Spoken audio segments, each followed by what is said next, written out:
In the remote valleys of the Carpathian Mountains, where mist clings to ancient stone like the breath of forgotten gods, there exists a tale so disturbing that local villagers still cross themselves when speaking of it. This is the story of Dimitri Kostas, a shepherd who spent 43 years of his life guarding a door that should never have existed, and the horrifying truth of what lay beyond it.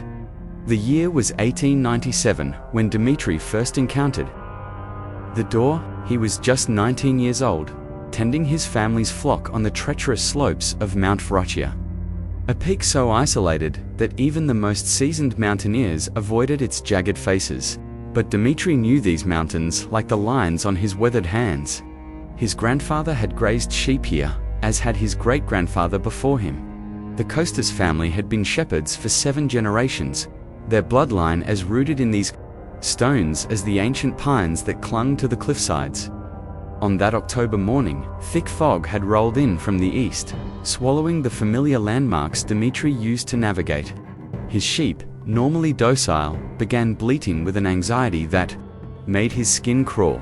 They huddled together, pressing against his legs as if seeking protection from something he couldn't see. That's when he heard it, a sound like grinding stone, deep and resonant, coming from somewhere above him on the mountain face.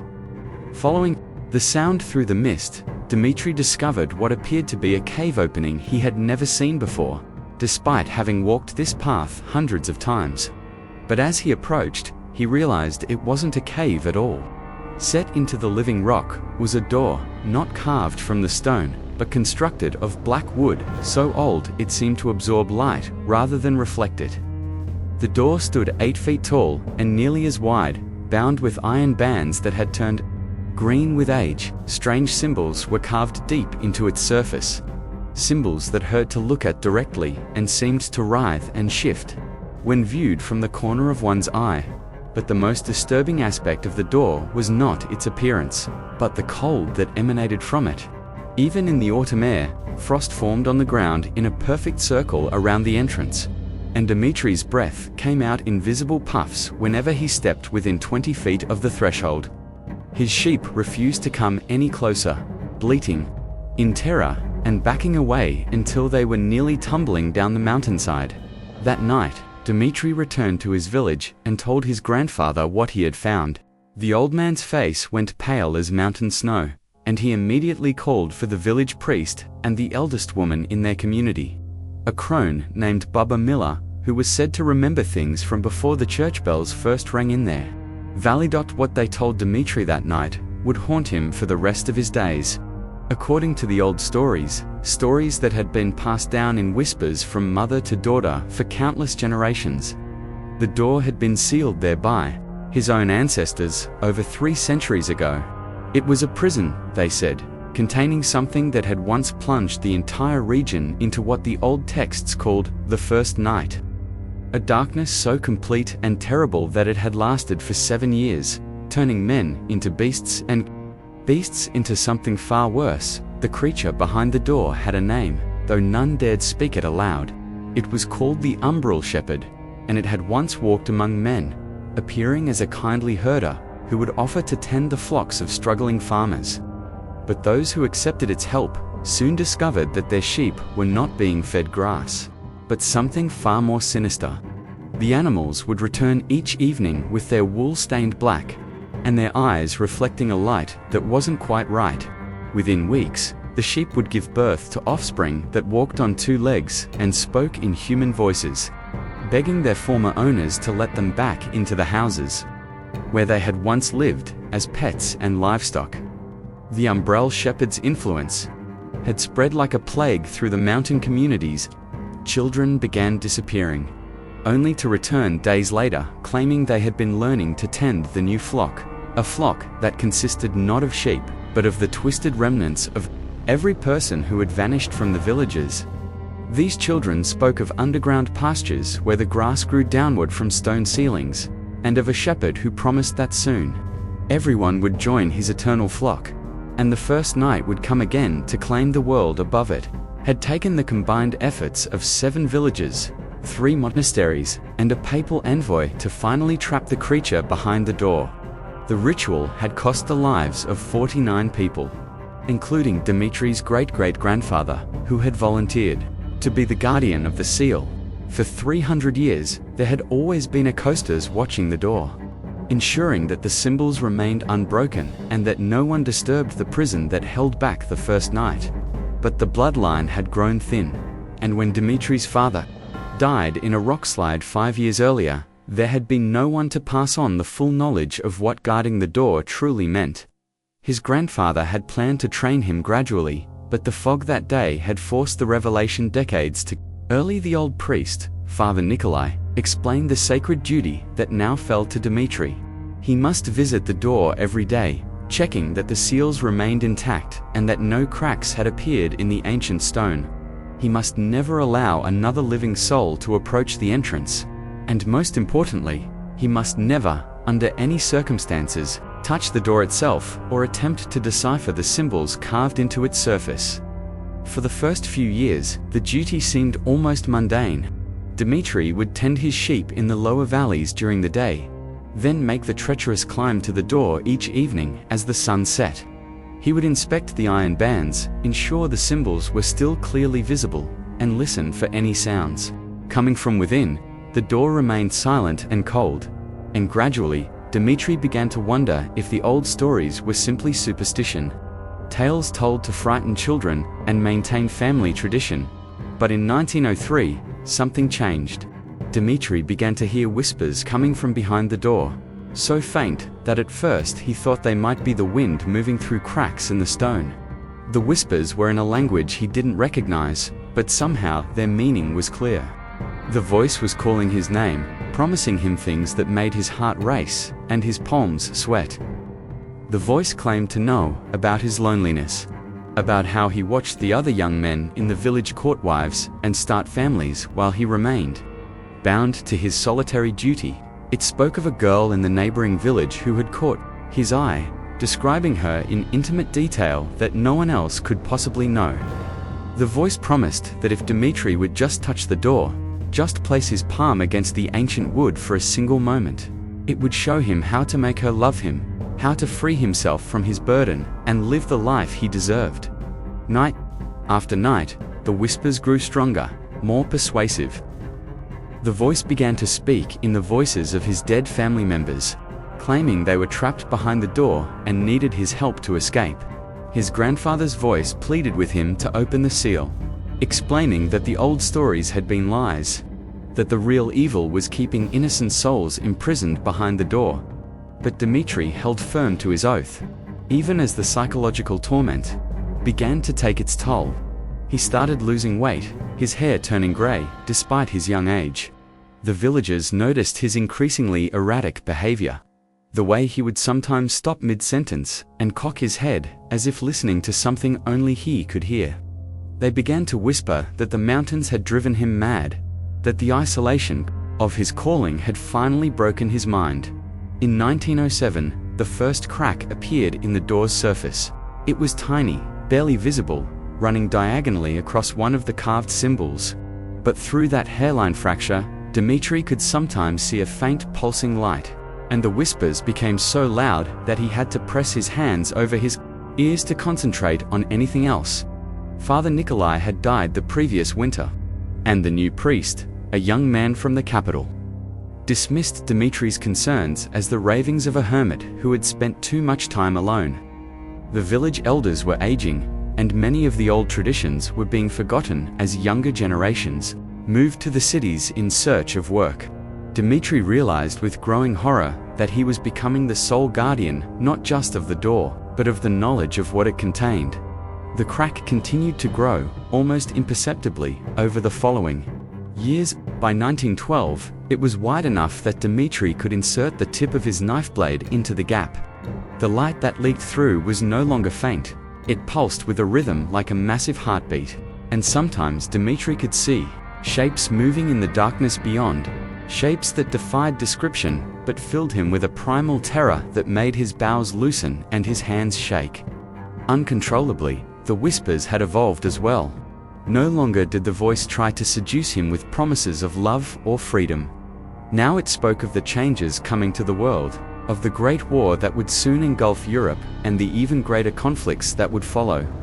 It described in detail how humanity was destroying itself, how the old boundaries between nations and peoples were crumbling, preparing the world for the return of older, darker divisions. The voice explained that the first night was not just a period of darkness, but a fundamental alteration of reality itself. During those 7 years 3 centuries ago, the natural order had been suspended. Predators had lain down with their prey, the dead had walked openly among the living, and the boundaries between dream and waking, between sanity and madness, had dissolved completely. It had been a time when anything was possible, when the rigid laws that governed existence had been swept away in favor of a reality that responded to will and desire, rather than physics and logic. As the Great War raged across Europe, Dmitri began to see signs that the first night was already beginning to seep into the world. Letters from relatives in the lowlands described impossible things. Soldiers who continued fighting days after receiving mortal wounds. Entire battalions that marched into forests and simply vanished, leaving behind only their equipment arranged in perfect circles. There were reports of animals speaking human words, of photographs that showed different scenes each time they were viewed, of children who aged backwards until they disappeared entirely. But the most disturbing reports came from his own village. People began experiencing shared dreams, dreams in which they gathered in the mountain pastures to tend flocks of creatures that were neither human nor animal, but something horrifyingly in between. In these dreams, a figure that looked exactly like Dmitri would lead them in rituals that involved feeding these hybrid creatures with pieces of their own memories and emotions. When confronted about these dreams, Dmitri would deny any knowledge of them, but privately he was terrified. He had begun experiencing periods of missing time, hours where he would find himself standing before the door with no memory of how he had gotten there or what he had been doing. His hands were often dirty when he came back to awareness, and sometimes he would find small stones and twigs in his pockets that he couldn't remember collecting.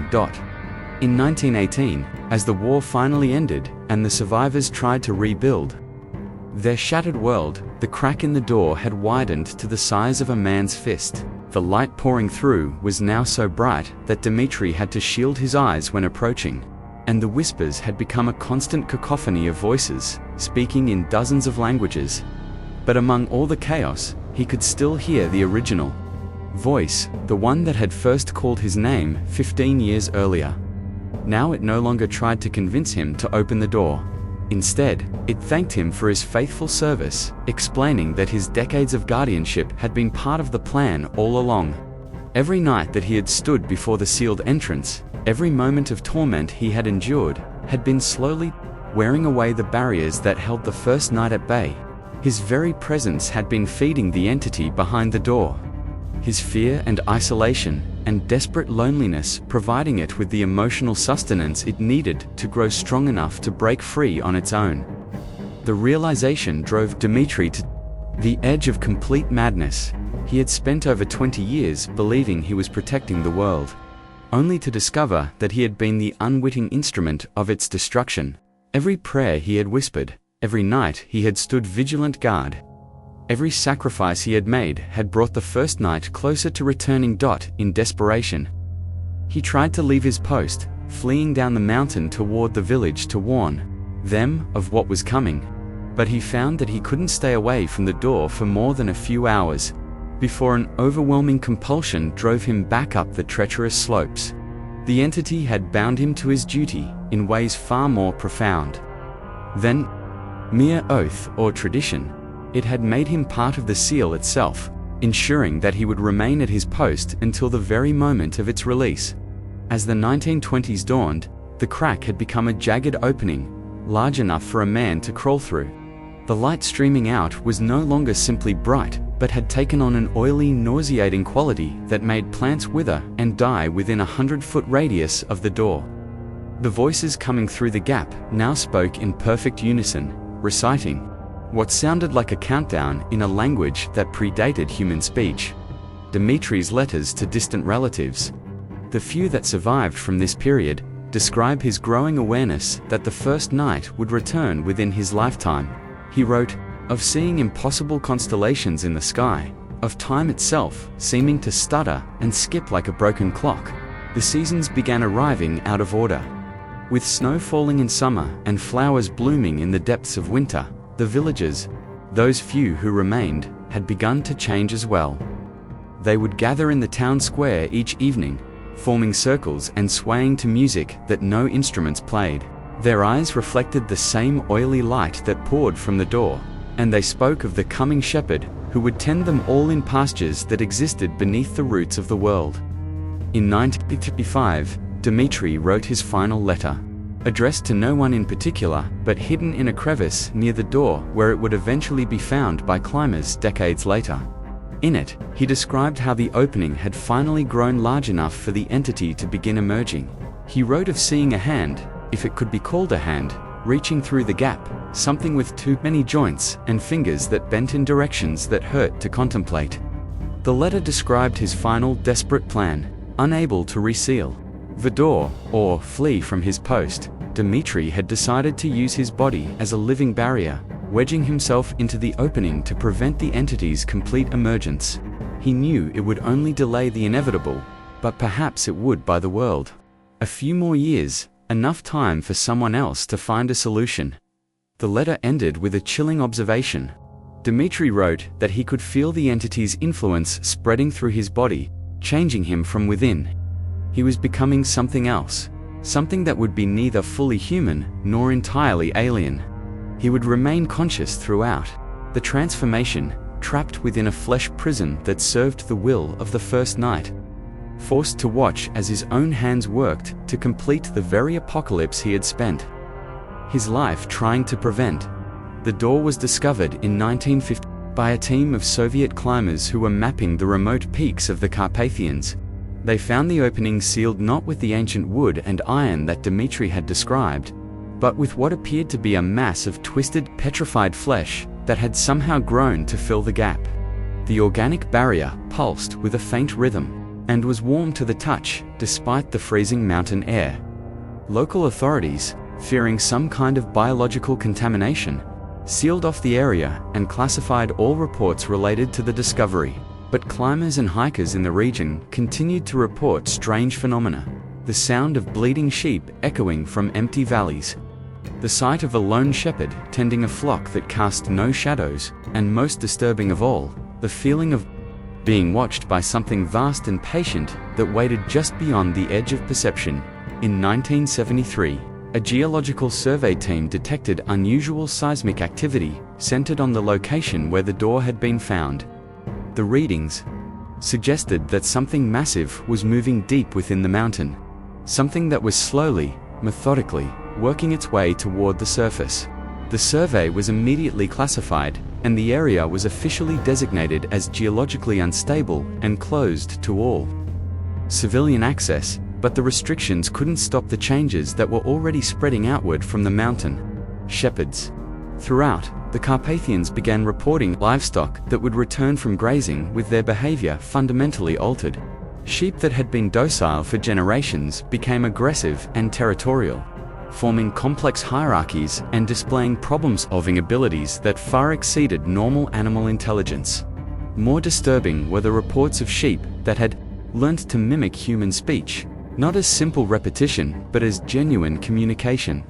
These animals would gather in circles during the full moon, apparently discussing concepts that no animal should understand. Local priests who attempted to bless these flocks found their holy water turning black, and their crosses growing too hot to hold. The most recent reports, those that have been leaked from classified government files, suggest that the entity behind the door may finally be nearing complete freedom. Satellite imagery shows that the mountain itself has begun to change shape, developing what appear to be geometric patterns that can only be seen from high altitude. The patterns seem to shift and evolve over time, forming a vast sigil carved into the living rock. Intelligence agencies from multiple countries have established monitoring stations in the region, though their official purpose is listed as environmental research. Intercepted communications suggest that these facilities are tracking what they term reality fluctuation events, localized breakdowns in the fundamental laws of physics that seem to be growing more frequent and more severe with each passing month. Perhaps most ominously, there are reports that people living within a 200-mile radius of the sealed door have begun experiencing the same shared dreams that plagued Dimitri's village nearly a century ago. These dreams always feature the same figure, a tall, gaunt shepherd with eyes that reflect starlight, tending a flock of creatures that were once human, but have been transformed into something that serves a purpose beyond mortal understanding. In these dreams, the shepherd speaks directly to each dreamer, explaining that the first night is not a return to some primitive past, but an evolution toward humanity's true destiny. He promises that when the door finally opens completely, there will be no more loneliness, no more fear, no more death, because all consciousness will be unified under his guidance. Tended like sheep in pastures that exist in dimensions currently beyond human perception. The dreamers wake with an overwhelming sense of longing, a desperate desire to make their way to the mountains and offer themselves to the shepherd's care. Local hospitals have reported a sharp increase in cases of what they term compulsive hiking syndrome, patients who feel an irresistible urge to walk toward the forbidden peaks, often traveling hundreds of miles on foot before being picked up by authorities and returned to their families. But perhaps the most terrifying aspect of this unfolding crisis is that those who have been returned from their compulsive journeys are not quite the same as when they left. They retain their memories and personalities, but there is something fundamentally different in their eyes, a depth that seems to reflect impossible distances. When asked about their experiences, they speak of meeting other travelers on mountain paths that don't appear on any map, of sharing meals with fellow wanderers who cast shadows in the wrong direction. They describe encountering the shepherd himself, not as the twisted entity of ancient legend, but as a figure of profound compassion and wisdom. In their accounts, he appears as someone who has transcended human limitations, not through corruption, but through a deeper understanding of reality's true nature. They speak of him with the reverence typically reserved for religious figures, and many have begun forming small communities dedicated to preparing for his eventual emergence. These communities, which intelligence agencies have designated as pastoral cults, engage in rituals that involve sharing their most private fears and desires with the group, creating an emotional intimacy that borders on telepathic connection.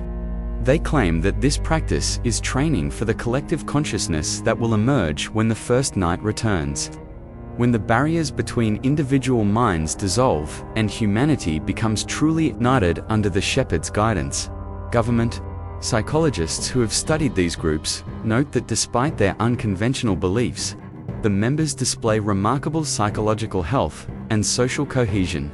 They exhibit none of the typical markers of cult indoctrination: no isolation from outside contact, no financial exploitation, no surrender of personal autonomy.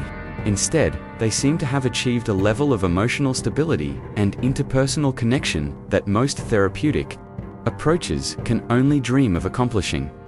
This paradox has led some researchers to question whether the entity behind the door represents a threat at all, or if the ancient stories of terror and destruction were simply misunderstandings born from a pre-scientific worldview. They argue that what their ancestors interpreted as supernatural horror might actually be humanity's first contact with a form of consciousness so far beyond current understanding that it could only be processed through mythological frameworks. But other experts point to the geological evidence, the reality fluctuations, and most disturbing of all, the reports from the few individuals who have gotten close to the sealed door in recent years. These accounts describe not the warm, compassionate shepherd of the dreams, but something far more disturbing, a presence that feels simultaneously ancient and alien, patient yet hungry, offering unity through the complete dissolution of individual identity. According to these reports, the organic seal that has held for over 80 years is beginning to show signs of decay. Witnesses describe seeing it pulse more rapidly, sometimes bulging outward, as if something massive were pressing against it from within. The flesh-like material has begun developing what appear to be sensory organs, primitive eyes and mouths, that track movement and whisper in languages that cause severe psychological distress in anyone who listens for extended periods. Most alarming are the reports that the seal has begun to produce offspring, small, mobile clusters of the same organic material that detach from the main mass and begin making their way down the mountain slopes. These entities, which witnesses describe as resembling no earthly life form, seem to be scouting the surrounding area, possibly preparing for their creator's eventual emergence. Today, as this tale comes to its end, the monitoring stations continue their vigilant watch, and the dreams continue to spread to people living farther and farther from the Carpathian Mountains. Intelligence analysts calculate that at the current rate of expansion, the compulsive hiking syndrome will become a global phenomenon within the next decade. The question that haunts everyone who has studied this case is whether Dmitry succeeded in his final sacrifice or merely delayed the inevitable. Did his transformation into a living seal truly contain the entity behind the door, or did it simply provide it with a new form of access to our reality? And if the first night does return, will it bring the evolutionary transcendence promised in the dreams, or the primordial horror described in the ancient texts? What we do know is that somewhere in the remote peaks of the Carpathians, something that has waited for centuries is growing stronger with each passing day. Something that once convinced a lonely shepherd to spend his entire life standing guard over his own eventual destruction. Something that understands human nature well enough to transform our greatest virtues, loyalty, sacrifice, love, into the very tools of our undoing. And in the small communities scattered throughout the mountain valleys, people continue to have the same dream, night after night. They dream of joining a flock that stretches beyond the horizon, tended by a shepherd whose compassion is so vast and complete that individuality becomes not just unnecessary, but a form of suffering that no loving guardian would allow to continue. The door waits, patient as stone, guarded now not by duty or fear, but by the transformed flesh of a man who believed he was saving the world, and perhaps in a way that would horrify his younger self. Dmitry Kostas is still doing exactly that. The story you've just heard represents one of the most thoroughly documented, yet officially denied, supernatural incidents in modern European history. While governments continue to classify the relevant files and dismiss eyewitness accounts as folklore or mass hysteria, the evidence continues to mount that something extraordinary is stirring in the remote peaks of the Carpathian Mountains. Whether this represents humanity's next evolutionary step or our final chapter remains to be seen. But one thing is certain: the shepherd who once guarded a door in the mountains has become something far more complex and potentially dangerous than the simple guardian he once believed himself to be. The first night may be coming, whether we're ready for it or not. And when it arrives, we may discover that the greatest horror is not the darkness itself, but the realization that we've been walking toward it willingly, one dream at a time.